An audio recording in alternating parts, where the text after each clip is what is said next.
Naniniwala po kami, Lord God, that your word is manna, it's bread. Magagamit namin ito sa araw-araw. At Lord, that every word that will come out of my mouth will go directly to the hearts of the people tonight, that we may be able to minister to them, Lord God, through your word.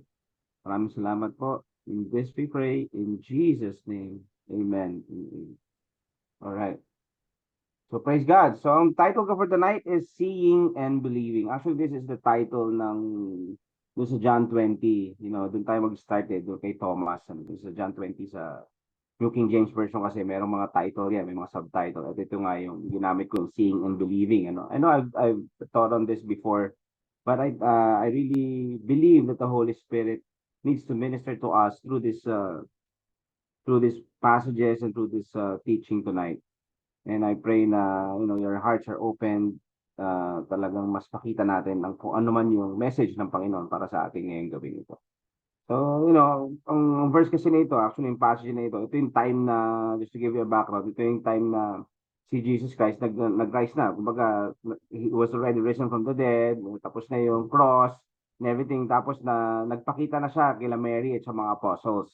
Kaya lang ang problema, si Thomas hindi siya nakita eh. This was the time si Thomas hindi siya nakita. Medyo, so si Thomas, nagdududa. Alam mo yun, parang hindi pa rin maniwala, parang para sa kanya, parang hindi pa rin yata totoo, na parang hindi siya, talagang hindi siya naniniwala doon sa naririnig niya, doon sa sinasabi nila, kahit na talagang kitang-kita niya, isipin mo, he's been with these people for 3 years, and sinasabi nga itong mga to, nakita namin, nabuhay siya.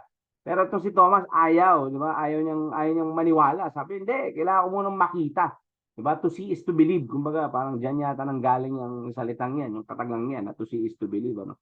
Ito si Thomas, tamang duda siya nung mga panahon yon. And yun na nga, but nagpakita sa kanya eh. And doon na nga, naniwala. That's when he said na, sige, naniniwala na ako. So let's just go through the verses. It's here on John 20 verse. Simula tayo sa verse 24. Sabi niya rito, one of the 12 disciples, Thomas, nicknamed the twin, was not with the others when Jesus came. So ito kasi problema. Wala siya nung nagpakita si Jesus eh. So somehow parang hindi pa rin siya maniwala na nangyari nga talaga na nagpakita. So sabi niya sa verse 25, they told him, we have seen the Lord. Isipin mo na lang yung excitement nila, enthusiasm nila, di ba? Knowing that, na nabuhay talaga si Jesus, nag-resurrect talaga siya, katulad ng pinangako niya na hindi, I'm sure sila, yung mga ibang apostles, medyo ano pa rin sila eh, until that time na nakita nila siya. So sabi niya, but he replied, sabi ni Thomas, I won't believe it unless I see the nail wounds in his hands, put my fingers into them. Matindi yung unbelief dito ni Thomas. Isipin mo, hindi. Hanggang hindi ko nakikitang butas yung palad niyan. Hanggang hindi ko nakikitang butas yung palad niya, may marka yung mga likod niya, hindi ako maniniwala na siya yan. Parang ganun yung sinasabi dito ni Thomas eh. Sabi niya, put my fingers into them and place my hand into the wound in his side.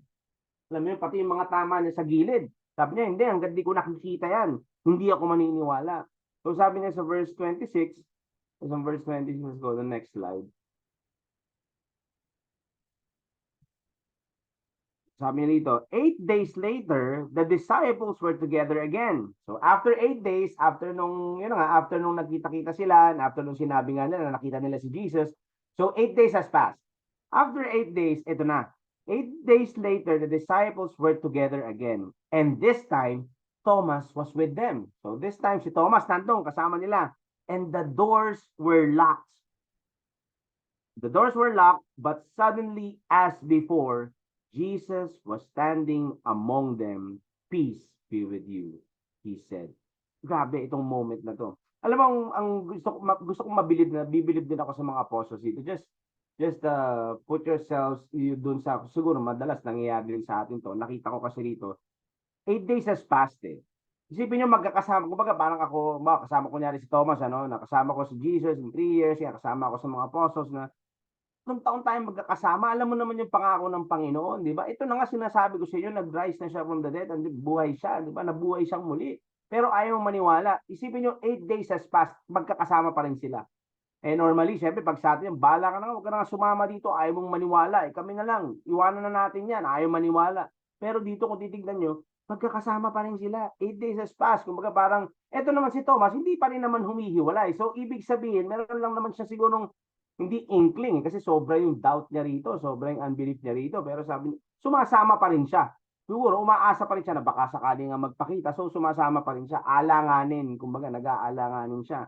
Tapos itong mga apostles, hindi rin naman siya pinabayaan, hindi naman din siya parang itinaboy lang kasi ayaw maniwala. Di ba? So kung sa atin yan, parang, di, bahala ka, diyan ka na. Di ba? So sa verse 27, then he said to Thomas, put your finger here and look at my hands. Tignan mo, no? Wala naman si Jesus at that time nung sinabi ni Thomas yan, pero alam na alam ni Jesus. Kumbaga, after 8 days, sinagot ni Jesus yung sinasabi ni Thomas, hindi, hanggat di ko nakikita yung butas ng kamay niya, at di ko maisuksok yan dyan, at di ko makita yan, hindi ako maniniwala. Pero kita mo, after 8 days, sinagot siya ni Jesus. Sabi gano'n, put your finger, halika, lagi mo yung daliri mo. Tignan mo tong kamay ko. Put your hand into the wound in my side. Diba? Don't be faithless any longer. Believe. Ano mo, pag titignan nyo rito, no, pag dito pa lang makikita nyo na parang this is just me, when I read this again, hindi ko nakita to before. Pero syempre, di ba, pag when we are in our glorified body, syempre everything is good, eh. We're in our we are in our best look. Pero kung titingnan mo rito si Jesus Christ, nag-resurrect siya, but his wounds was there, andun yung mga tama niya. No, parang nakita ko rito, it's like, this is the mark, when he rise up, kasama niya yung Panginoon, kasama niya rin si Father God, no? Na parang this is a remembrance, and this is the mark na, na binayaran ko lahat, na ito yung ginawa ko para sa mga tao. Kaya nandun pa rin. But nakagaya rito, don't be faithless any longer, believe. So right now I pray, maybe meron sa inyo rito na somehow you have been believing for a long time sa isang bagay na parang hanggang ngayon hindi nyo pa rin nakikita mag-manifest, At parang nawawalan na kayo ng pag-asa, and somehow parang pinapasok kayo ng doubt. Parang itong si Thomas, It's like the Lord is talking to you tonight. And sinasabi niya, anak, don't be faithless any longer. Believe. Tigilan na natin yung duda. Tigilan natin yung pag-aalinlangan. Kasi ang Panginoon totoo siya sa kanyang mga pangako. Sabi niya sa verse 28, next verse, says in verse 28, my Lord and my God, Thomas explained. Now, ito yung gusto kong explain. Dito gusto kong puntahan sa verse 29.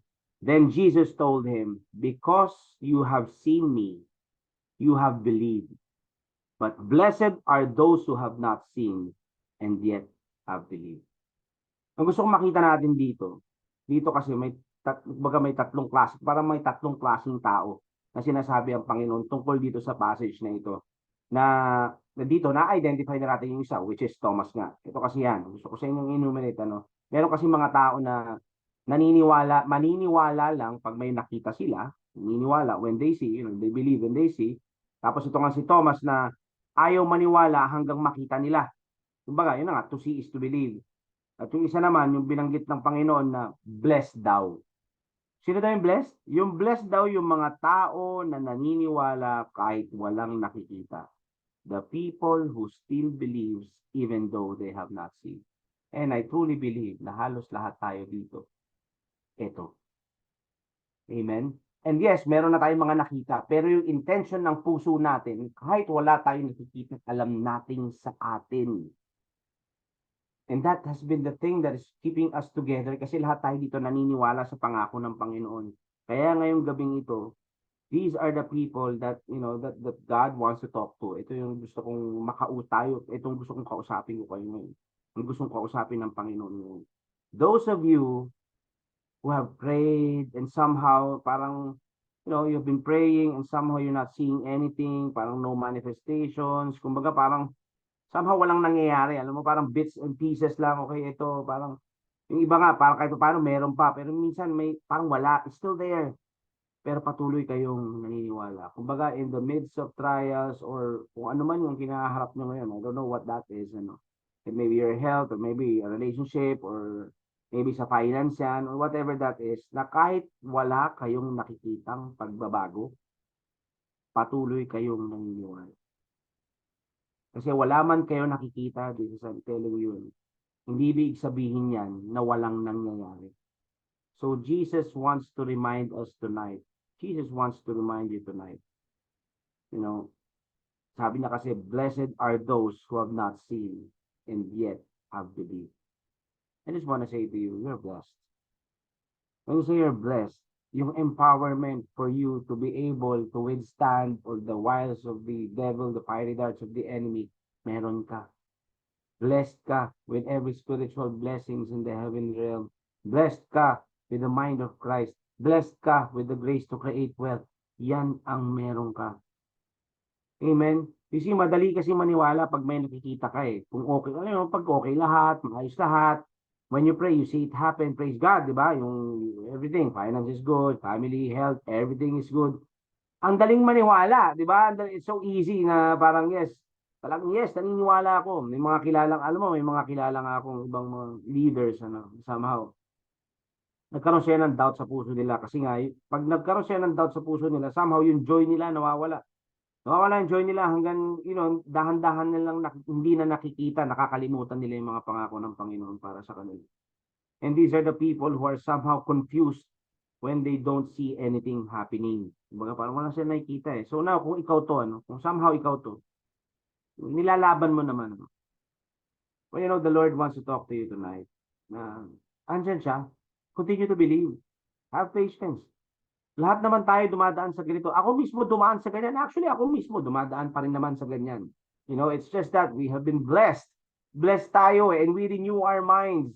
Instead of looking at your situation, instead of looking at, yung mundo o sinasabi ng tao, tumingin ka doon sa salita ng Diyos na pangako niya sa iyo at yun ang panghawakan mo. Amen? Siguro meron dito, parang yung pakiramdam, I don't know, yung parang alam mo yung ano kung uso pa ba posporo ngayon, no? Alam mo yung posporo, di ba? Pagka sindi ka ng sindi, tapos mahangin, ayaw sumindi. Parang ganon, di ba? Pero kahit pa paano, sinisindihan mo pa rin kasi alam mo nga apoy, alam mong kaya mo. Kasi may kapangyarihan ng Panginoon na dumadalay sa iyo. Amen? Ikaw na somehow parang feeling mo parang nalulunod ka na sa ganito, sa ganyan. I don't know kung ano yung dinadanas mo ngayon. Ikaw lang nakakaalam yun. Between you and God. Sinasabi na ng Panginoon sa'yo, anak, andito ako, kasama mo, huwag ka mag-alala, hindi kita pababayaan, nandito ako sa likod mo, nandito ako sa tabi mo, nandito ako sa loob mo. Amen? In other words, Jesus is talking to you na kaharap mo yung may gulayat ka man, na kaharap dyan, na may higante, kung ano mang problema yan, kahit alam mong malaki, patuloy ka pa ding naniniwala kasi kasama mo si Jesus. Malaki man yan, mas malaki Diyos mo. Amen? So yun yung faith. Kahit na parang wala ka nakikita, Hebrews 6:12, you have faith and patience inherit the promises. Pag sinabi mong faith, well, wala dyan sa dagdag ko lang. Pag sinabi mong faith, ang ibig sabihin ng patience, yung faith, siyempre naniniwala ka. And then yung patience naman, kailangan yung patience, yun yung tumutukod dun sa faith mo. Ibig sabihin, kung ano yung paniwala mo naniniwala ka pa rin yung bukas, after 2 years, 3 years, 4 years, 5 years, patuloy kang naniniwala. And remember this, tandaan nyo, seed, time, and harvest, and kingdom things sometimes really takes time. Kung meron kayong pinagpipray, meron kayong ginagawa, I truly believe, patuloy nyo naman dinidiligan yan. Patuloy nyo naman ginagawa yan. Amen? So, patuloy nyo lang. Kasi, maghirip ka May matatanggap ka at may aanihin ka. Amen? So, yung patience na yan, habang yan, minamanifest natin yung patience sa buhay natin. Diyan tayo natututo, diyan tayo lumalakas, diyan din tayo natuturuan ng Panginoon kung paano mas magiging better, paano magiging stronger. Diyan gumagana lahat yan. Diyan natin nararanasan lahat yan. At diyan din nahuhulma yung character natin. Amen? Minsan kasi di naman agad-agad nangyayari. Sabihin ng iba, sa iba lang gumagana, yung sa akin hindi.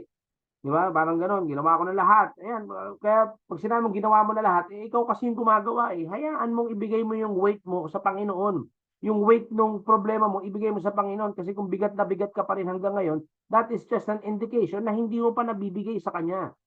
Mabigat sabi niya, my burden is light, my yoke is easy. Bigay mo sa akin. Kaya nga sabi niya, di ba, cast your cares upon me. Bakit? Kasi I care for you. Kaya niya pinapakast sa atin. Actually, yung cast niya, yung meaning nun, parang natuli ihagis, parang ibigay mo talaga sa kanya. Alam mo yun, ibigay mo. Huwag mo sarilinin. May focus tayo sa kanya. Yes, I agree, somehow, di ba, may mga ganyang pagkakataon na parang it gets so frustrating pagka paulit-ulit na nangyayari, May mga ganyang pagkakataon. Dito ka pa sa mundo eh. In this world, we suffer tribulation. But, we take heart because Jesus has overcome the world. Andito na ang Panginoon sa atin. So, kung overcome niya, ma-overcome natin. It's just that dinadaanan lang talaga natin. At nakakatuwa niyan, sabi nga, shock absorber naman natin ng Panginoon eh. Kaya nga hindi mo minsan mamamalayan, kahit ganong kalubak yan, hindi mo namamalayan dahil nakangiti ka pa din eh. Amen? So, kung, alam mo, gusto ko lang sabihin sa inyo, no, kung kahit na ganyan, na parang gusto lang malaman ang gustong ipaalam ng Panginoon sa inyo ngayong gabi nito, at ako rin mismo gusto kong sabihin sa inyo, hindi naman kayo nag-iisa kung medyo tumatagal na kayo dyan. Di ba, wala naman din pinag-ibayan sa mga heroes of faith natin before, di ba? Di naman din agad-agad nangyayari yung para sa kanila eh. Si Abraham, ilang taon yun? 25 years, di ba? Si Abraham, first year, fifth year, 10th year, sabi mo parang halos ayaw niya na, di ba? Hanggang nakagawa pa, di ba? May napangunahan pa nga nila si God eh. Di ba? Kaya kung kumapit at patuloy ka maniwala, tulad niya, matatanggap mo pa rin naman eh. Yung promise, hindi rin naman na-disqualify sa kanya. Nasa kanya pa rin. Binigay pa rin ng Panginoon. Baka mamaya meron sa inyo rito na sumablay ng konti, made a mistake. And somehow, parang isip ko, naku, hindi na pwede. Wala na, sablay na, hindi na pwede. Hindi nagbabago yung pangako ng Panginoon sa inyo. Hindi naman nakadepende sa ginagawa ninyo yung pangako niya eh. Nakadepende yun sa ginawa ng Panginoon, sa finished work of the cross. Amen? The problem is, madalas kasi ang nangyayari, yung Kristiyano, pag wala kasing nakikitang pagbabago, di na lumalaban. Yan ang problema eh. Hayaan na lang, kung ano-ano na lang. Di ba? Parang sabi yung, di ba, kung ano-ano na lang, di ba? Na parang, kung ano na, may kanta na, di ba? Sera, whatever will be. Parang gano'n na lang. Hindi. Alam nyo, sabihin ko sa inyo, ipaglaban nyo kung ano yung sa inyo. Inyo yan eh. Sa atin yan eh. Ito kasi ang ginagawa ng kalaban, ginagawa ni Satan, may alternate reality siya na gusto niyang ipakita sa iyo na parang ito yung realidad. Alam mo, yung ginagawa ng kalaban, ito realidad, huy, magising ka. Parang inilalagay ka niya doon sa alternate reality na reality ng Panginoon para sa buhay natin. Ang gusto niya, ito, tignan mo, ito yung totoo, huy, nahihibang ka na, huwag mong paniwalaan yan. Ganun gusto niyang gawin eh. Diba? Madalas pa naman, nababanatan niya tayo off guard. Yung tipong pag parang alam mo yung pag nag-doorbell, tas pag parang nag-doorbell sa'yo na, or pag lang nagbigay ng bill sa'yo, basta ka na lang pipirma. Alam mo yung ibig sabihin, oh, ito, sa ito. Oh, ito, sa ito. Parang kunyari Shopee. Eh, hindi naman talaga sa'yo. Akin ba yan? Parang minsan, nakalimutan mo na sa kaka-order mo ng Shopee o Lazada. Akin ba yan? Eh, minsan si Satan gano'n eh. Papirma na lang ng papirma. Oy, sa'yo to. O, ito, meron kang ganito. May arthritis ka, may ganito ka. O, malulugi yung ganito mo. O, ito ka, mag-aaway ka. Pirma mo na lang, sa'yo yan. Ay, akin ba yan? Bisa matutulala ka na lang eh. Alam mo, hindi. Dapat labanan mo yan. Dahil hindi sa yan. Di ba? Inilalagay na lang yan. Ina-accuse ka lang niya. Eh, sa'yo ito, hindi. Labanan mo yan kasi lahat ng pangako ng Panginoon sa'yo. By the stripes of Jesus, we are healed. Hindi pa pwede yung poverty sa atin. Dahil unang-una, binayaran niya rin yan para sa atin. Amen? Ako, ano yung, tapos yung, ang hirap eh, mga ganyang ano, kailangan din natin tinatanggap yan. Tapos minsan, iisipin mo, yung race na inaasahan mo, di na dumadating, hanggang ganyan ka na. Yan ang sinasabi ni Satan, oy, di na darating yan. Yung ganyan na sasabihin ng kalaban, di na darating yan, hanggang dyan ka na lang. Ganyan palabi yan eh. Tapos ikaw naman yung tipong nagugulat ka, saan ba pipirmahan? Saan po ba? Dito ba? Saan ba dito? Alam mo yun, minsan nakaganon ka na lang eh. Hindi pa pwede, ganun ba yun? Ano ba sabi ni Lord? Ephesians 6 verse 13 says here, next slide. Says here, therefore, put on the full armor of God so that when the day of evil comes, so tingnan mo to ha, when the day, hindi naman sinabing if it comes, o baka sakaling dumating, hindi eh, when the day, ibig sabihin, when it comes, darating talaga eh. Hindi ko sinasabing i-expect nyo yung masamang mangyayari, ang sinasabi ko lang, nasa mundo tayo, so may dumarating talaga. Pero tandaan mo, hindi naman sabi ng Panginoon, kaya lahat ng pinagbayaran niya, even the Bible, andyan yan para basahin natin. Bakit? Kasi in-equip na tayo ng Panginoon para paglabanan yan at para matuyuan yung mga yan. Dumarating talaga eh. Bakit? Kasi ang takot, ito yun eh. Si Satan, ang takot niyan is this, yung maibaba mo ang langit dito sa lupa. Kasi alam niya langit na tayo dahil si Jesus nasa atin. The kingdom is already within us. Nasa sa atin eh. Natatakot ngayon siya na ma-manifest natin yan sa mundo. Nakuha niya kasi para sa kanya, akin tong mundo, wag niyo kong kulitin. Alam mo yung ganyan sinasabi ni Satan. At kailangan, labanan natin yan. Ayaw niyang malakaran mo yung buhay na walang hanggan na natanggap mo nung tinanggap mo si Jesus Christ. Kaya sinasabi ko, darating at darating yan para paatrasin ka, para ugain ka, para umayaw ka, para tama na nga 'to, kalokohan 'tong ginagawa ko, eh. Mas maigi pa 'tong mga 'to kung mga nasa mundo, eh, mas maayos pa, eh, ako puro ganito, puro ganito. 'Di ba, 'yun ang gusto ng kalaban. 'Di ba, he does not want you to move in faith. So sabi dito, so you may be able to stand your ground and after you have done everything, you stand. To stand. Amen? So sinasabi niya dito, we stand our ground. Pagdating ng pagsubok, when the day of evil comes, ang gusto lang yan is for you to not to be able to stand your ground. Yun lang naman ang gusto niya. Gusto niya, pag dumating yan, bagsak ka. Gusto niya, pag dumating yan, sandali lang, uga ka. Yun ang gusto niya eh. Kaya sabi ng Panginoon, put on the full armor of God. Alam mo yung armor na yan? Bali wala yung armor na yan. Ito, isipin mo, yung armor, kahit anong armor pa ilagay mo sa isang tao, kung hindi niya isip na warrior siya, at ang isip niya is janitor siya, tagahugas lang siya, hindi ko alam lumaban, bali wala yung armor. So napaka-importante na alam mo kung sino ka in Christ, na alam mo kung anong meron ka, na alam mo yung authority mo and power mo through Christ, para pag suot mo yung armor na yan, magagamit mo talaga. Nakuha niyo ako? And actually, this armor of God is already on the inside of us. Lumalabas lang yan the more we exercise the power and authority na tinanggap natin sa Panginoon. Amen? Suot mo yung helmet of salvation na yan para yung thoughts mo always protected. Nakakapag-renew ka ng mind mo. Pag may bulong, may accusation ng kaaway, nilalabanan mo yan, renew mo yung mind mo palagi. Kahit na anong kasinungalingan ng kaaway, it's there to remind you that you are saved and you have a Savior living on the inside of you. Para dyan yan, yung belt of truth na yan, na kahit anong diagnosis sa'yo, na kahit anong sinabi, na ganito yung negosyo mo, sa pamilya mo, by the stripes of Jesus, I'm healed. I'm saved from all of those. Yung paa mo naman, may gospel of peace ka, na kahit saan ka pumunta, bitbit mo yung kapayapaan ng Panginoon, na panalo ka sa bawat laban na tatayuan mo. Yung breastplate of righteousness, para sa bayan, na kahit anong bintang at accusations ng kaaway sa'yo, ginawa mo kasi ito, ganito ka, natatanda mo yung 10 years ago, natatanda mo 3 years ago, natatanda mo yung ganito, ako hindi. Para dyan yung breastplate of righteousness na yan. Kaya ganyan, kasi ganito, mapaparusahan ka. Yan sinasabi ng kalaban eh. No. Yan ang laging laban mo. I am the very righteousness of God because he who knew no sin became sin for me. I don't deserve sickness. I don't deserve lack. I don't deserve poverty. I don't deserve this. Why? Because the bad that I deserve, I don't get. And the good that I deserve, I get because of Jesus Christ. Yan ang palaging panlaban mo. Yung sword of the Spirit, just one verse. Hindi mo kailangan, well, okay, kung alam mo yung buong Bible, praise God. Pero hindi mo kailangan aralin ng gusto. Ibig sabihin, hindi mo kailangan yung napakarami mo sinasabi o napakarami mo binabanggit. Ang importante, just one verse na totoo sa puso mo. Tao bang kaaway sa'yo? Amen? Kasi meron dyan, memorize lang, pero hindi totoo sa puso nila.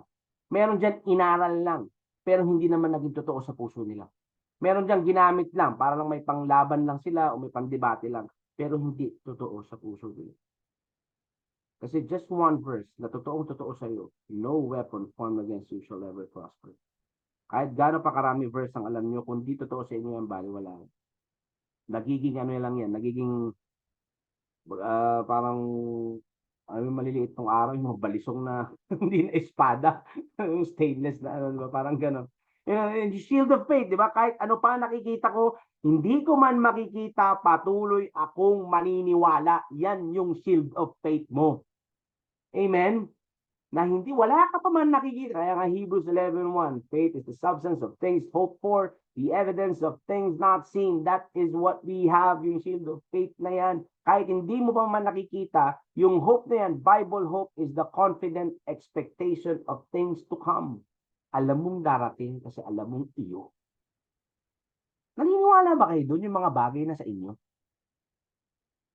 Pag nagbabasa ba kayo ng Bible, every time that you read the Bible, may nire-remind ba sa inyo ang Panginoon? Like for example, may mga dream kayo, pangarap kayo, o kailangan nyo gawin sa pamilya nyo, o kailangan nyo puntahan, o may Alam ko may nire-remind sa inyo eh.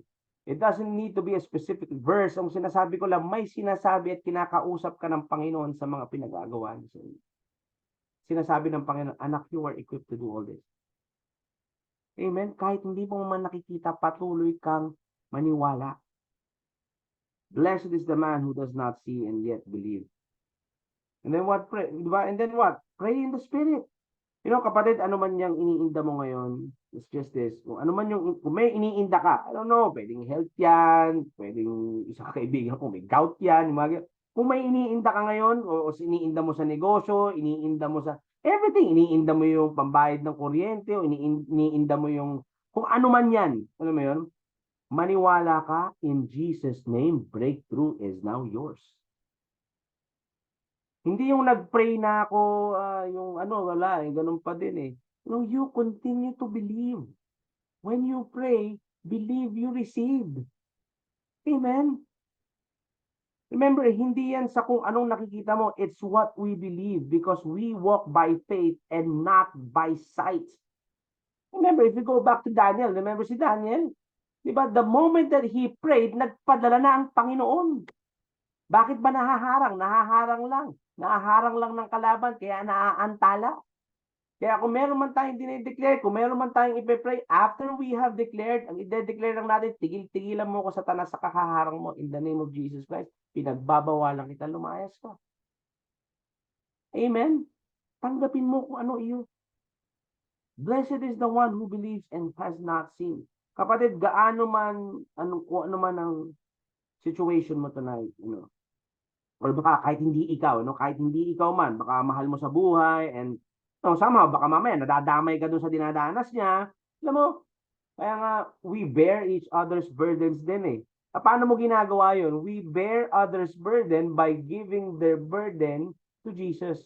Tinutulungan mo lang silang ibalik kay Jesus. Hindi kayo mag-iiyakan. Well, siguro kung napaiyak kayo or whatsoever. Ang importante lang nito, kailangan alam nyo ang isa't isa kung saan nyo gustong i-remind ng isa't isa, bumalik kay Jesus at hindi doon sa masamang nangyari. Ibalik nyo ang isa't isa kay Jesus. Ibalik nyo doon sa sagot. Because I am the way, the truth, and the life. Si Jesus pa rin ang sagot. Ibinabalik natin ang sarili natin sa Panginoon. Amen? At kung meron kang ganyan, you know, you can stand in faith with him or her or with them. Kaya nga nag-stand in faith tayo. Yung mga prayers natin ngayon is just to stand in faith with each other. Doon sa paniniwalaan nila, isasama ko yung faith na binigay ng Panginoon sa akin to stand with you na paniniwalaan natin yung pangako ng Panginoon para sa iyo. Remember what Paul said in 2 Corinthians 8 verse 9? It says here, 8 to 9. It says here, let's go on the next slide. We are pressed on every side by troubles, but we are not crushed. I don't know if the Holy Spirit's ministering to you tonight. Alam mo, minsan may mga ganyang pagkakataon na, you know, parang every side troubles, pero sinasabi ng Bible, sinasabi sa inyo ni Lord, uy, hindi ka crushed kasi nandito ako sa loob mo. We are perplexed but not driven to despair. We are hunted down but never abandoned by God. We get knocked down but we are not destroyed. Kung tandaan nyo, in the book of Jude, sinasabi rin Jesus is the one who keeps us from falling. Amen? Hindi na tayo pababayaan bumagsak. So ano sinasabi niya dito? Kapatid, patuloy kang maniwala, kaliwat ka naman ng bato ng kaaway, accusations, problema, o kung ano pa man ang invento ng kaaway. Ito sinasabi ko sa iyo, kapatid, panalo ka. Panalo ka na. Amen? Kahit ano pa sinasabi ng kung ano yung nakikita minsan ng mata natin, alam niyo, hindi ibig sabihin hindi natin nakikita, wala na dyan. Tandaan natin, yung mga airwaves, yung mga radio waves, hindi nga natin nakikita. Ultimo nga ngayon, hindi nga natin alam paano natatransfer yung mga sinasabi ko sa inyo eh.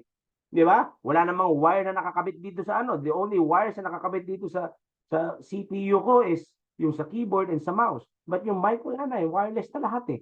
Hindi naman nakikita paano dumadaan papunta sa inyo yan. Pero nandyan yan. So hindi ibig sabihin hindi natin nakikita, hindi gumagana. So hindi rin ibig sabihin na wala kang nakikita, walang ginagawa ang Panginoon in your behalf. Meron at may nangyayari. Maniwala ka. Amen? I wanna give you a story, you know. Nabasa ko itong article about the man who was lost at sea. You know, you can search this up in Google. Yung pangalan niya si Louis Jordan. 2015 lang ito nangyari. 2015 lang siya nangyari. And then, you know, ang nangyari dito, nasa-sail siya. Tapos yung ship niya, luma na rin kasi 1950s ata yung ship niya, no. So habang natutulog siya, bigla na lang yun, nagpaikot-ikot ang ship niya hanggang nawasak, hanggang nagkawasak-wasak. The true story to. So nasira yung ship niya, warak-warak, pero lumulutang pa din. Kumbaga may mga may mga bits and pieces ng mga, yung, kumbaga yung mga kahoy-kahoy, ganyan, tapos meron yung, basta just imagine mo na lang na may ano, may mga ano, may mga nahahawakan siya, o meron pa rin siya nahihigaan, pero ano na, pira-piraso na lang, kumbaga gano'n na yung nangyayari. Kumbaga, alam niyo kung meron lang na isang naisalba doon, na nag-iisa doon sa mga gamit niya, na nakita niya, alam niyo kung ano? Bible. He was stuck in the middle of the ocean for 66 days. Araw-araw daw umuulan, kung saan walang may bagyo, sakto lang. Yung mga ulan nga daw, doon niya ngayon nakukuha at somehow na naiipon yung pang-inom niya ng tubig para rainwater, doon siya nakakakuha ng tubig. Kasi wasak yung boat niya. You know how he survived? Araw-araw binabasa niya yung Bible. Praying, and while praying, nagpadasal lang siya na parang yung may fish o isda na pumunta sa kanya, 'di ba? Aakyat dun sa bangka niya, tapos gamit yung damit, kukunin niya, nakagawa siya ng paraan eh. May mga tumatalon-talon daw na isda, somehow parang nakukuha niya eh. Nakakain niya. Nga pala, tapos meron pang mga lumutang yung mga pancakes na luma daw. Para syempre, parang sa tagal niya doon, syempre, yung mga nandun sa laman ng ship niya, biglang inaanod, dumadaan doon. Na parang, kumbaga to cut the long story short, napakain siya. Alam mo, sabi niya, this is, quote ko yung sinabi niya, one thing sustained him was his hope, sinabi niya. It was his hope, and trust in God. Wala siyang nakikita, yet naniniwala siyang mabubuhay siya. He just kept reading his Bible. 10 days tumigil na Coast Guard kasi nung 10th day pa lang tumigil na yung Coast Guard na hanapin siya. Yung pamilya na wala na rin ng pag-asa, inisip nila patay na. But 66 days, alam nyo, itong taong to, nakasurvive. How? By praying and reading his Bible. Eating and drinking. Na-imagine nyo ba to? Buhay siya. Nung na-save siya, alam nyo, the only thing, sabi niya gano'n eh, the only thing that he said na nakapag-save sa kanya is his faith in God. Na kahit wala, alam niyo ba kung anong itsura nung nasa gitna ka ng dagat at wala kang nakikita kung mabubuhay ka pa o hindi? You know what kept him standing? His faith in God. Na hindi siya pababayaan. Sabi niya, ito yung quote ko lang, sinabi niya, I did not fight to keep the boat from sinking, nor to fight to keep me alive. I fought to keep hope in my heart. Napakaganda ng sinabi niya. So ito laban natin. Kailangan yung hope natin hindi mawala. Yung hope na yan, bigay ng Panginoon yan. Romans 5:5, hope does not disappoint. Why? Because the love of God has been poured down into us. Yung Panginoon natin, alam natin, mahal niya tayo, hindi niya tayo pababayaan. So, bakit mawawalan ka ng pag-asa?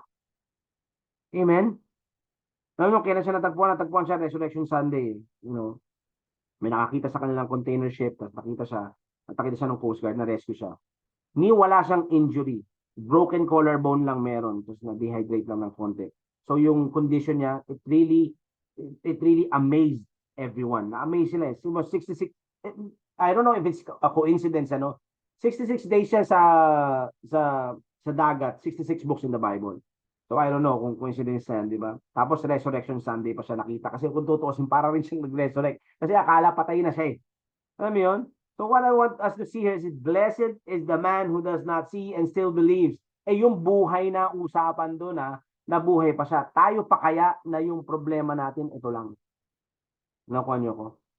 Tayo pa kaya na, siguro baka negosyo, pamilya, hindi ko sinasabing maliit yung mga problema ninyo. Pero ang sinasabi ko, yung mga problema natin, maliit kay God yan. Malaki masyado yung Diyos natin. Amen? Doon tayo umangkla. Doon tayo tumingin. Kasi pagka alam mo malaki yung Diyos natin at mahal na mahal tayo ng Panginoon at Ama natin sa langit na hindi niya tayo pinababayaan, I'm telling you, dahan-dahang liliit niyang pag-aalala mo dyan sa pinoproblema mo. Bakit? Kasi alam mo hindi niya tayo pababayaan.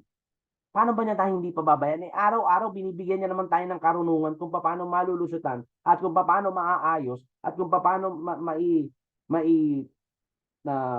madaanan at mapagtagumpayan yung mga bagay na nilalabanan natin dito sa lupa. Amen? I really pray that you get this message. Maiksi lang yung message ko. I just pray that the Holy Spirit ministered to you, even if it's short. Gusto ko kasi makita nyo rito na blessed yung tao. Na wala man nakikita, pero naniniwala pa rin, sabi ng Panginoon yan eh. So, pwedeng ikaw to eh. Di ba? Parang sinasabi ko, kunyari, yan, parang tayo sa kanya, yung binanggit kong storya. Paano kung nung 65th day niya, wala na, ayoko na. Wala na yatang mangyayari, magpapakalunod na lang ako dito, ganito na lang, araw-araw na lang, ganito. ganito, ganyan, di ba? Nakain na lang ako sa pating, ganito, pag baka sakali mabuhay ako, parang Jonah o ano. Hindi, di ba? Pag nawalan ka ng hope, tapos eh. Hindi na makikita yung breakthrough niya. Isipin mo, no, 66 day na save siya. So, ikaw na hanggang ngayon, na walang nakikita, telling you, and God is reminding you tonight that blessed is the man who believes and does not see. Maniwala ka, kapatid. Abot kamay na yung breakthrough mo. Hindi mo lang nakikita, pero nandyan na. Nakuha niyo ako? Kaya yun ang paniwalaan mo. Every day we get better. Every day we get stronger. Every day we get wiser. Amen? Kaya hindi mo rin itatapon itong mga waiting time mo, yung mga waiting stage mo. Kasi when we are waiting on God, we are also intertwined with Him. Kasama natin siya habang naghihintay tayo. At hindi lang naman tayo naghihintay na nakatunganga. Kasi habang hinihintay natin yan, may ginagawa rin tayo na pinagagawa ang Panginoon. Hanggang magugulat ka na, nilalakaran mo na pala yung hinahanap mo. Uy, ito yung pinag-pray ko ah. Uy, ito na pala oh. Bakit? Kasi na-busy ka na din sa ginagawa mo at masaya kang nagiging pagpapala sa ibang tao. Kasi naranasan mo at alam mo sa buhay mo, sa sarili mo at sa puso mo na ikaw mismo pagpapala na. Amen? Wag kang bibitaw. You know, maaaring, remember, yung the woman with the issue of blood for 12 years. Diba? Baka mamaya, 11th year mo na ngayon. Bibitaw ka pa ba? 1 taon na lang. Okay na ko. Minsan baka mamaya, bukas na yan. Amen? So the Lord is saying to you right now, I've seen what you're dealing with at kung nasan yung faith mo. So, ito yun eh. I believe that the Lord is telling to us right now, tonight, get ready for your miracle in Jesus' name. I really believe that from the bottom of my heart. Get ready for your miracle kasi it's about to happen. So how do we get this miracle? Paano?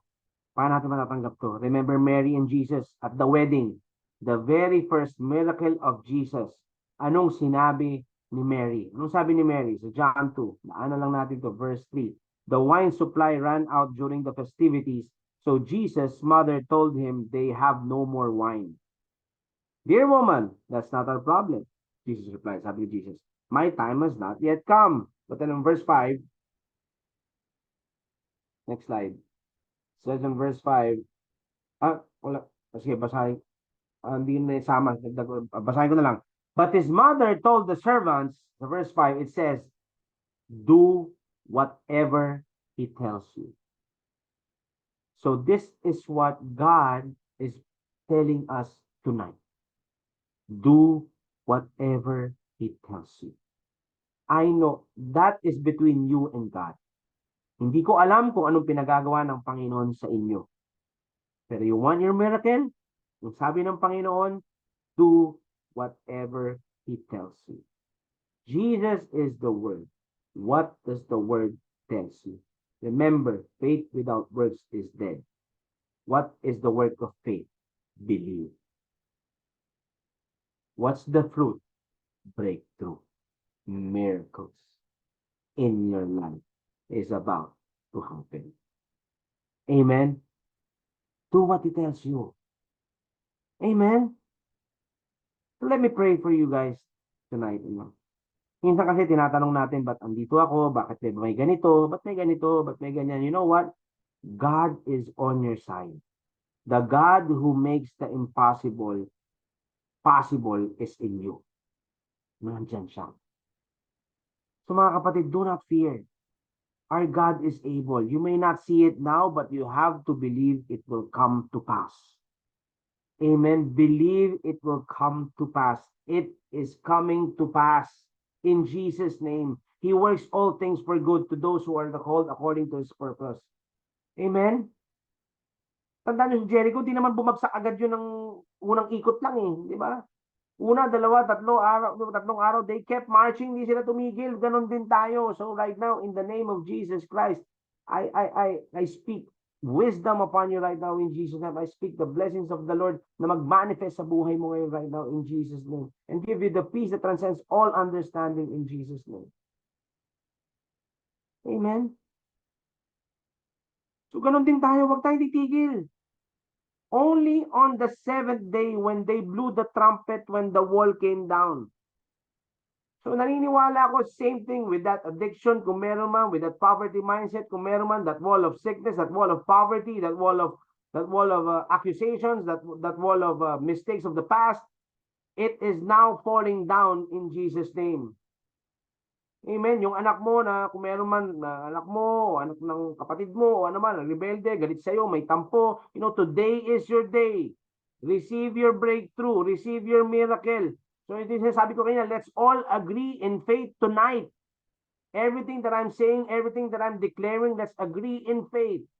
Amen. Yung sakit mo na pagkatagal-tagal na somehow nandiyan pa rin, sinasabi ng ganito, kung may diagnosis man ng doktor, it is not has the final say. Ang may final say pa rin is the truth of the word. And the truth of the word is by your stripes, we are healed in Jesus' name.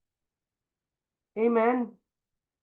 Let's all agree in faith tonight. Yung job, the job that you have been praying for, maybe that business that you've been wanting to start, that connection that you need, yung God's best mo, kung meron man dito, naghahanap na dumating right now in the name of Jesus Christ, hindi mo kailangan hanapin yan, dadalhin ni Lord yan in Jesus' name.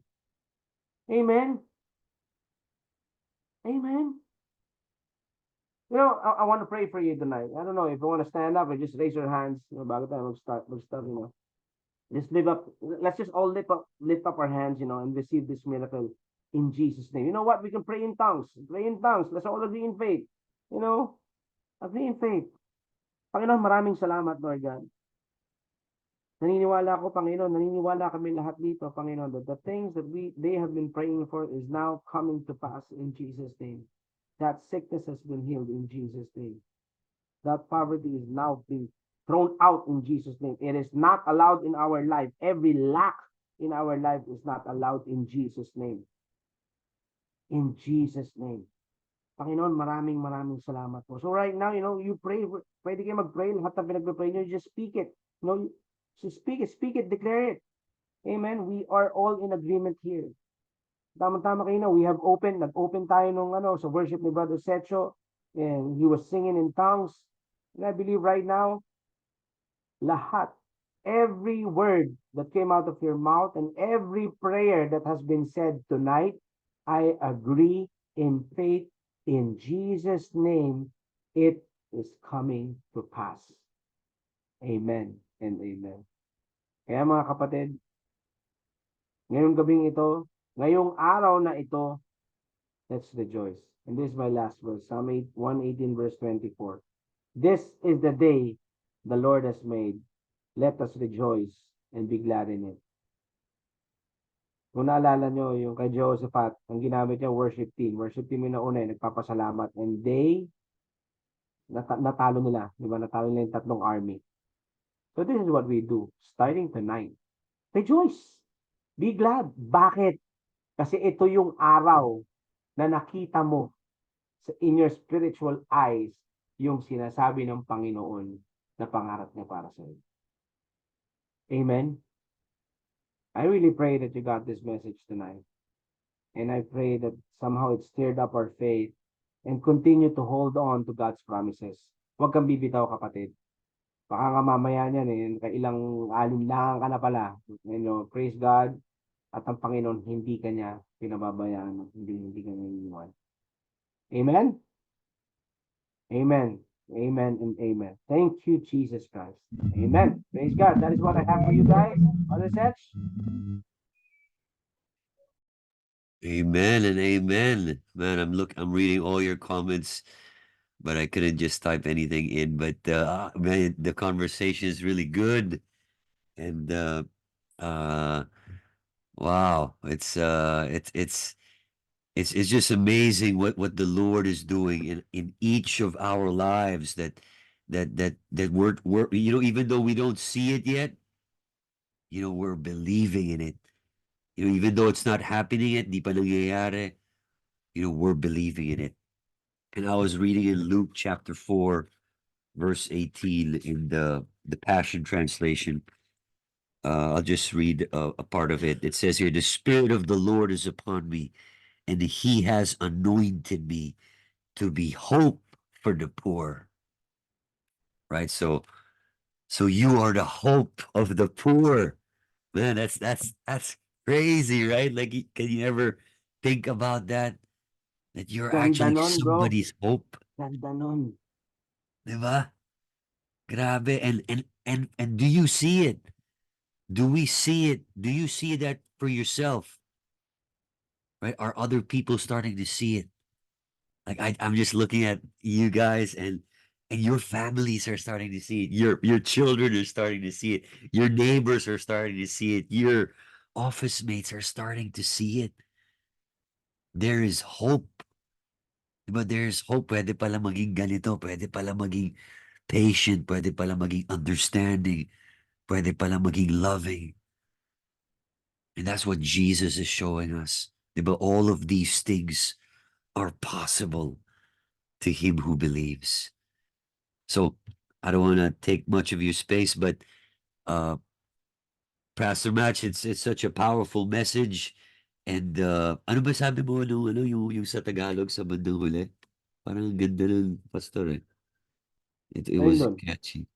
It was kind of catchy, pero I actually forgot, but pwedeng maging tagline eh for for something. Anyway, I'm gonna check out the messages, the replay later. So if you guys have any questions, just type it in the message box, and if you have any prayer, you could just type it there. So does anybody want to comment? Does anybody want to say something? Because like I'm Or reading all any the praise comments. reports kung meron. Malaking bagay yan to encourage each other. Yun, praise reports.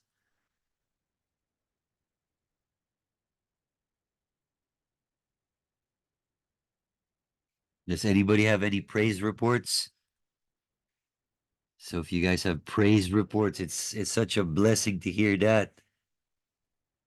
So I don't know about you guys, but I was agreeing with Pastor Macho when he prayed earlier. So yeah, like even though we can't see I see you raised your hand. Can you hear me? Yes, we can hear you. Hi, everyone. Good evening. I'm not sure. Is Jingle here? Uh, No, no, she's not here. I just want to share like a bit of what happened in Davao recently, yes, and we had a trip. We had a trip there, and it was all. This trip was there was no plans for this trip. It was just a vacation, but we knew from the beginning that the Lord has plans. So we trusted in his plans, and we just let the Holy Spirit lead us the whole time.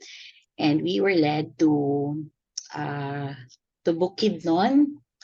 We were led to Bukidnon to share the gospel there. And what was amazing was that the whole time, Sis Jingle, um, we were all healthy, all of us, all seven of us were good, good manifestations, lahat happy, lahat positive. And then suddenly on that day of outreach, um, on our way to Bukidnon, yung left eye ni Jingle started swelling and started tearing, and sobrang ano, alam namin na it was the enemy's distraction. It was the enemy that wanted us to stop kasi, to instill fear, to destroy the hope and the joy, and we were so looking forward. But um, talagang God's faith in each of us really burned everything. So we continued despite the attacks ng enemy. So we just kept declaring that everything is going to pass. What the Lord has planned, it shall come to pass on that day.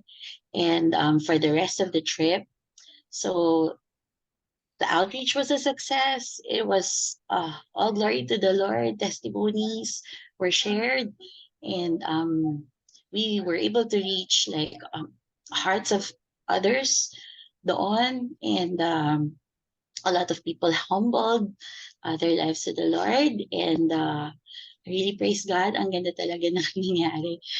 And then, yung eye ni Jingle, after that, lalong nag-ano, no, nag-worsen yung left eye niya. So, yung gugustuhin mo na talagang papuntahin siya sa doktor. And because we could see that dumating sa point na hindi na niya mabuksan yung mata niya, like para siyang bulag. And Mm. we continued on because we truly believe that it was an attack trying to stop us to enjoy the trip. And then the following day after the outreach, we went to service with Jesus Church there. Sobrang powerful na message about the Holy Spirit. And then, hindi pa rin nag-waver yung pain niya. And then, it was really funny, like, on our way back na Tuesday, and then we will fly back Wednesday. Tuesday, we were going to the beach. Ayan na, dahan-dahan na siyang, kasi wala nang gagawin eh. We were just relaxing. Wala nang kaming any plans. We were just waiting for the Lord. Lord, where will you take us? And then the Lord was really gracious enough to reward us with a trip to the beach. And then hanggang sa Wednesday on our way back to Manila, wala na. As in, totally parang walang nangyari sa mata niya. So it was such a heavy spiritual attack. But when you have believers with you, like-minded believers with you, importanteng like-minded believers, you're in the same faith. You believe in the same, you believe in the same promises of the Lord. Na no, it was a no for us, no weapon formed. Talagang hindi kami pumayag. Biglaan siyang tumigil, napagod na lang din siya, epa lang talaga siya. Sobrang epa lang talaga siya.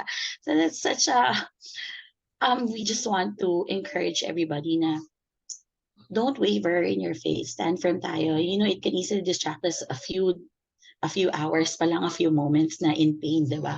But we witnessed Jingle in days of pain, but she really did not waver. We battled every day. We declared every day God's promises, and God really never disappoints. So, it's such a, I just want to encourage you guys. Amen. Praise God. Praise God. And you just don't know kung ano yung mga bagay na nangyari doon, yung mga napuntahan nyo, yung mga na-bless na tao, through your testimonies, at saka doon sa mga na-share nyo. Laking bagay nun. Eh, yan lang naman ang kalaban. Oo, Sa kagandahan Pastor. nun, you were not even planning for any ministry trip kasi it's just time to relax. Eh, yun ang sinasabi ko, lahat naman tayo dito. Pero syempre tayo naman, hindi naman din ibig sabihin lahat ng pupunta natin, kailangan meron. Just relax and God is there. Kapag meron siyang gusto ipa-reach out sa inyo, may ipapa-reach out sa inyo at sumunod lang kayo sa pagagawa. Praise God! Praise God!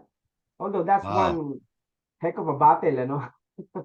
Sobra, Pastor, hindi siya joke. Like, nakikita namin in the physical how she was being attacked. Like, yung tear sa left eye niya. As in, malalaking butil na hindi tumitigil. Like, akala mo may umaway sa kanya na sinuntok siya, na namamaga na yung mata niya. Whoa. As It in, was, and it was painful. and it was painful for her, like, to open no. it. May piercing pain. So alam namin na spiritual. If you're not aware of how the enemy works, talagang give up ka. But Yeah. we knew that the Lord had plans. So laban talaga, kasi yun nga lagi namin napapag-usapan namin doon was that kung tayo yung pinadala dito ni Lord, may ipapa-reach si Lord. So kung hindi natin gagawin to, sino yung mag-reach sa kanila? So yun. Amen. That was such You guys were encouragement. like warriors for Christ. There was a fight. It was a Sobra. battle. It was a battle. Like, it Yeah. was a battle that we could really see and feel that there was a battle. And you guys came out in victory. And the good thing there is you won. Panalo na kayo. Amen. Lahat tayo dito panalo na in Jesus name. Amen. Kasi alam natin na victorious tayo, di ba, Pastor? So, hindi tayo papayag doon, di ba? Amen. Hallelujah. Praise the Lord. Amen. Woo. Hallelujah. Thank you so much for that encouraging testimony, Sis Mai. But wow, that's really good. You know, just being able to witness, and you don't know what impact you guys did, like the spiritual uh ripples that you guys made in the spiritual realm, just ignited people, di ba, with your love, with your kindness.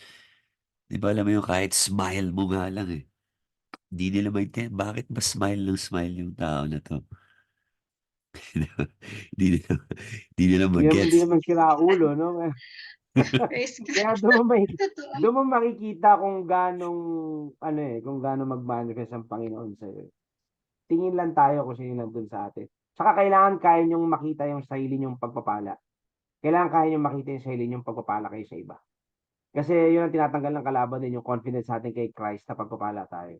Kasi pag alam mong ganun, parang ayaw mo na, ay hindi, dito na lang ako, hindi, baka ganito, baka ganyan. Yun ang gustong tanggalin ng kaaway sa atin. Huwag natin payagan. And marami kasi, like, especially when it comes to healing, di ba, when it comes to the miracles that the Lord has for us. Minsan kasi pagka hindi natin, we haven't seen it yet, di ba, ang hirap paniwalaan. Di ba, Amen. like si Jesus, for example, like a lot of people know about Jesus, but they still don't believe him. Di ba? Pero the moment you go to Israel or di ba, Jerusalem or the land of Goshen or wherever, the Bible story says that's where you're gonna see that everything that's written in the Bible is accurate. Ganun siya katotoo.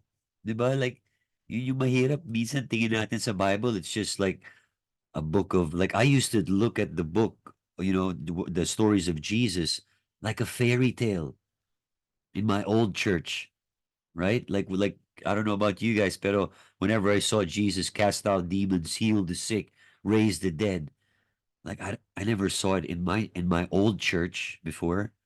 There was there was none of that happening.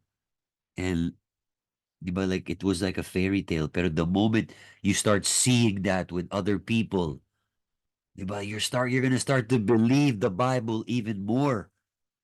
Di ba? I don't know about it, like what's happening in the center right now, but are people receiving miracles in the Metanoia Center right now? Are they receiving breakthroughs right now? Are people receiving breakthrough? I don't know who's there. Like, if you want to testify, if you want to give, a praise report of what's happening in your life, this is just one more way for you to share it. Di ba? Like, para sa mga tao na pupunta. And if you haven't been to the Metanoia Center yet, that's in Ortigas, di ba? I encourage you guys to go. Di ba? We need to gather together with like-minded believers in the faith. Di ba? Like, I don't know, like you guys, the regulars, like nakikita ko kayo, you guys meet regular. I met up with Sis Ina recently and nakapag-video chat kami with the Tuesday group. So they're there every day. Like I saw Meg, she was already there. And last year when I visited, she was always there too. Like, Amen. Last ganun night, may siya. worship night kami kagabi. Oo nga, may worship night last night. Di ba, like, how eager are we to gather with the saints? Di ba, kailangan meron tayong, like, eagerness, merong, sense of urgency.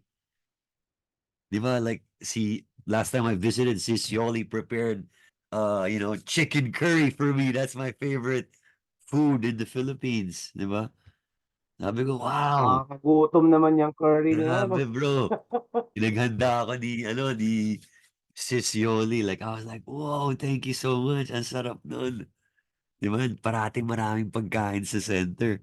So I don't know if you guys are not enticed to go, but if you're in the area, Ortigas area, Manila, please go. Every Saturday nights, there's worship and the word. Diba? Let's not take for granted meeting together. Diba? And encouraging each other. And you word, di mo alam na the moment you receive it, diba? dun mo marirealize na parang it's growing. Di ba? Lalo siyang lumalago sa atin. Di ba? Anybody else, who wants to share a testimony?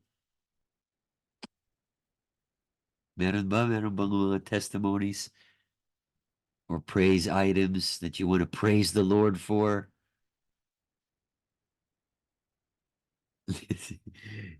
Nadine, pasok. May nakalagay dito. I'm just reading. So, Nadine, share mo na yan. Team Rizal. Like, Team Rizal pala. Yeah, there you go. Team Sige, Rizal. may team race na ba? Kasama ako dyan. Hallelujah. Thank you, Lord. Man, it's so encouraging. It's so encouraging to just see you guys here. Thank you so much for everybody na yung nag-a-attend. Maraming salamat just to see you guys, no matter where you are, whatever part of the world you're in. Diba? Like, wow, praise God. Diba? I see new faces.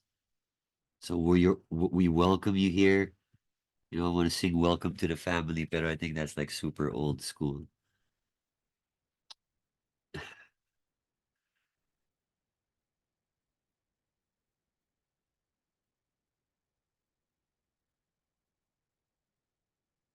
Anybody else? Anybody wants to ask a question? Meron bang wondering, maybe you have a question in mind? You can just type it down in the chat box. And by the way, if you guys need ministry or you need someone to minister to you, you can contact the Metanoia page, or go directly to Brother Ron or Pastor Macho. If you need somebody to minister to you, to counsel you, anything, we're here for you. You know, so si Pastor Macho magde-delegate na lang yan. Hindi naman lahat pupunta kay Pastor Macho or Brother Ron. So, anybody's got a story to share? Brother, Yeah. Sis hi, Martha? Yeah, this is hi. Martha. Yes. Hello. Yeah, just wanted to share nung nasa Davao kami, we went to the beach and I felt after the beach kind of down na. My body was body ache na and then feverish na.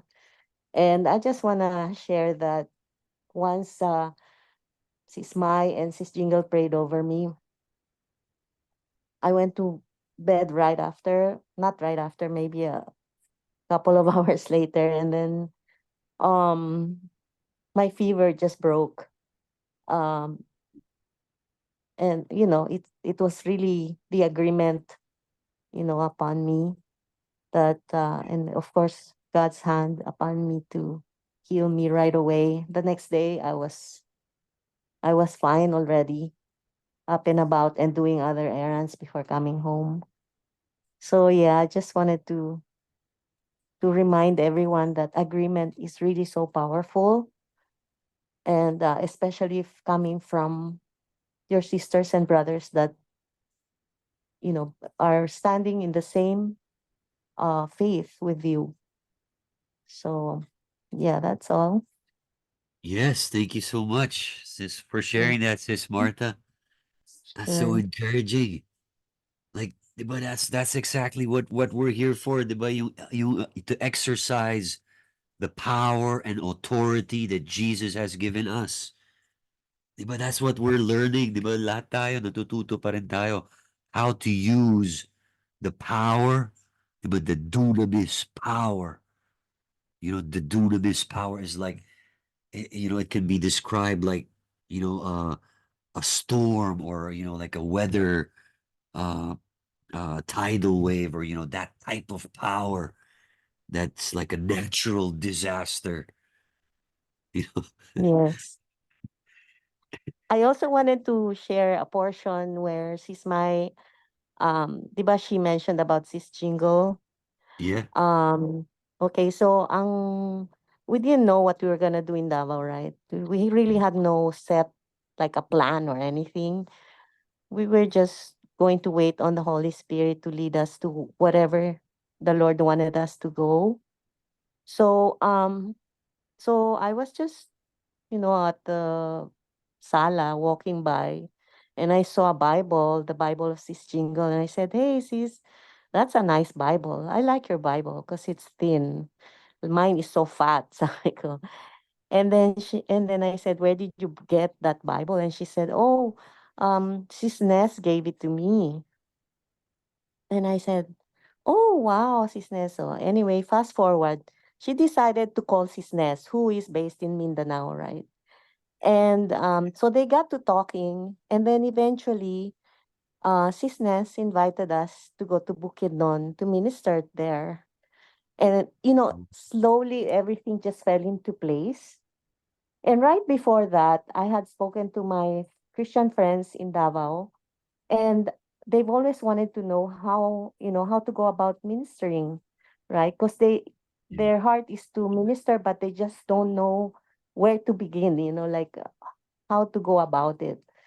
Um, so they invited us to fellowship with them, Oh, and it was really awesome because Sis Jingle, Sis Mai, they were able to share quite a lot, especially yung testimony ni Sis Mai, um Sis Nadine, Sis Nadine. So I think it was a very fruitful fellowship with them. Um and then we did Bukidnon, which happened the day after. Um and so um wait a minute. I think I'm missing something. Okay. that's So we're going to Bukidnon. Bukidnon is about 3.5 hours away, I think, oh, from Davao City. So I said, "Oh, let's just take the two cars, and then we're just gonna hire two drivers." And but before we left, I spoke to the Lord and I said, "Lord, can you just, provision? We need provision for whatever it is that you want us to do there. And I want the provision to come from my husband." oh, And then so specific. it's yeah, specific. Yeah. So here we are where, I'm talking to my friend who can provide two drivers. So set na, no? The next day, dumating yung two drivers. And then my husband goes, "Why are you gonna take two cars? You should be together. Like you should travel together. You should be, like in a van." And then I said, "But isn't it cheaper?" Na ganyan, ganyan. And then he said, "No, no, no. I'll take care of the van." So I'm not mentioning this to ano ha. It's just that for me, that was God's Yeah. answer to my prayer. Like he took care of that expense, 'di ba?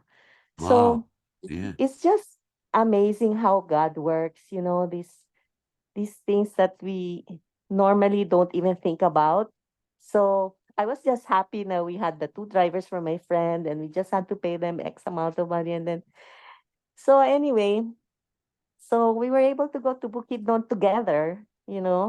And while we were together, we were fighting for Sis Jingle.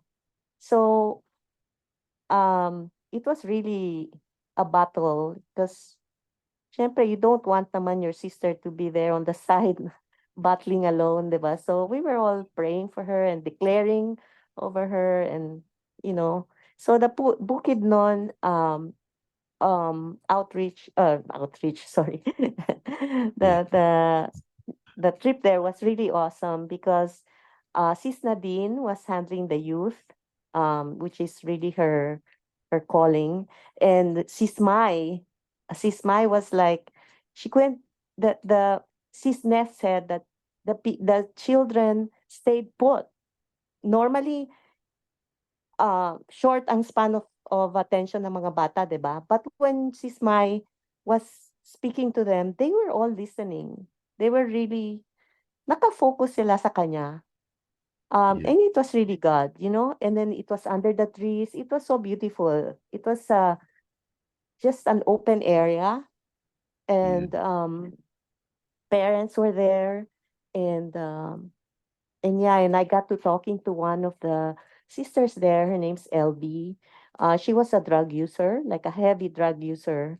Mm. Pusher pa nga eh. Nagbibigay pa siya ng droga ng libre.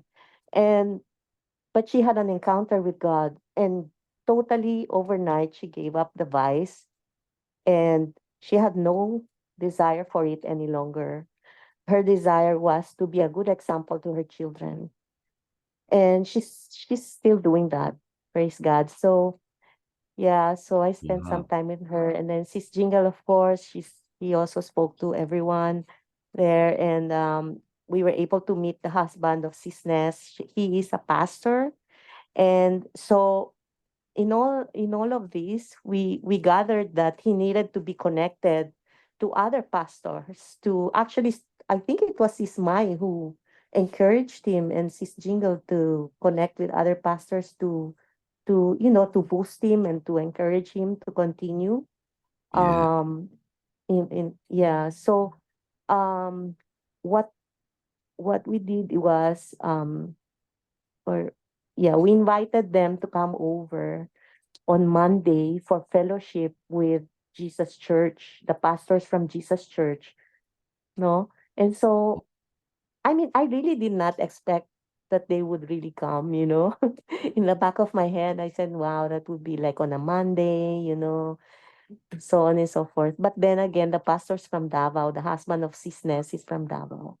So, but no, they made it. They made it, and it was really great because he got to connect with the pastors there. And so in all of this, God really worked throughout all of this whole trip. So they got connected with these pastors. Now he has someone to encourage him, to boost him, to propel him rather. And then we the next day, that's when we took our break. We went to the beach and so on. And yeah, I just wanted to share that God is so good, and he'll make a way. He'll Do always you make a guys way. feel that there's a ministry gonna happen in Davao? Oh, definitely. Oh, Oh one yeah. more thing I forgot to mention, that when we were gonna go to the beach, so we were supposed to get this pump boat na it was really full, like filled with bikes, with a bike pa and ano pa yun, parang there was a big speaker and it was really packed.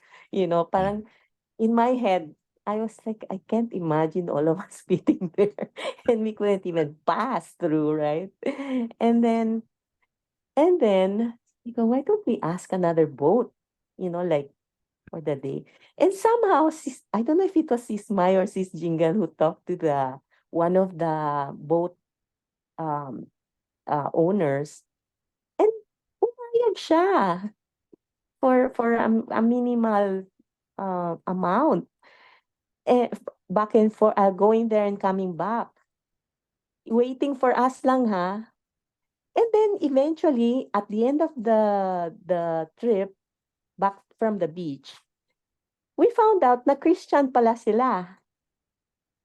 They were playing Christian music in the boat while we were swimming there.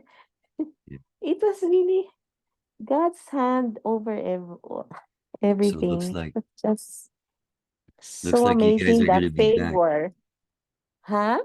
Looks like you guys are gonna be back in Davao. Yeah, September, we're planning to go back. Oh, So there's already a date. yeah, well, Hallelujah. yeah, this one was not planned. It wasn't planned ahead of time, but Yeah. um, well, that's another story. But I just saw how God worked through all this, the whole trip, and Good. it's just you just have to step out. That's all you gotta do. You don't have to follow step 1, 2, and 3. You just share the love of God and encourage, the people you meet, and listen to them, and yeah, share the love that you have, talaga. So no matter who you are, no And matter where yes, you are, yeah, it doesn't Go- matter. God God's loves gonna use it. everyone. God's gonna use Yeah. you guys. Every Oh, we one of You you. forgot to can, mention, Ate Marta, the place yes. in Bukidnon. of the outreach, it was in a cemetery. Oh yeah, it was in a cemetery. How Oh, It was bizarre was that? Ang galing talaga. And it my was goodness. pugad ng droga. It was pugad ng droga where yes. we went. Ah, kaya pala you were dealing with like a Sobra, grabe. spiritual, ano, Yeah, territorial spirit. yes. Pagdating sa mga Grabe. ganyan territorial spirit, ako, kabisado ni Secho yan.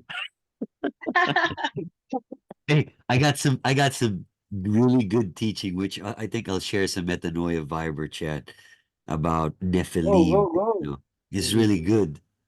So, you know, just to learn more about where all of this demonic stuff is really rooted in, you know, and to learn more accurate information on the Nephilim, the giants, the fallen angels. So, you know, I'll share it some Metanoia Viber group, but it's pretty long though. So, But Pastor Match. I just gotta say, sobrang, yung ginawa nila, yung what happened in Davao, it's just, doon lang, yung katulad ng kanina sinare natin, it's just simply doing what Jesus tells you to do. Kasi when you do it, minsan kasi pag pangunahan ka na paano to sa ganito, like for example, sa finance na lang, paano fund ito, ganyan. Alam mo, gawin mo lang, magugulat ka, it will just come out naturally, yung connections darating na lang, yung pupuntahan mo, mapupunta na lang dyan. And this has happened so many times in my life and through other people's lives. And I believe that mangyayari din sa inyo yan. Just continue to focus on Jesus and Amen. just do what He says. Walang ibang agenda. Just be yourself because Jesus is in you. So you're not really being yourself. You're being Jesus. Nakuha niyo ako. So, praise God. Praise God. Praise God for that testimony. amen. Amen. Well, thank you so much for all your testimonies, guys, and your praise reports. Man, looks like there's a ministry that's building in Davao, you know, and in different areas, diba, sa atin. And man, I'm excited. I'm excited to see, you know, where this is going, what's happening, you know, the seeds that are being planted, the water that's nurturing good soil, and you know, let's start to see, you know, our lives being transformed from glory to glory. So with that, Pastor Much, do you have any announcements or final words to say? Walang ano lang, yung mga makakapunta lang, if you guys are available every Saturday, meron kong service sa Metanoia Center, just come, iba pa rin kasi talaga yung, atmosphere of faith, andun tayo, we see each other and worship the Lord with you guys. So that's it. You can close us in prayer, bro. Yes, please. Yeah, yeah, sure.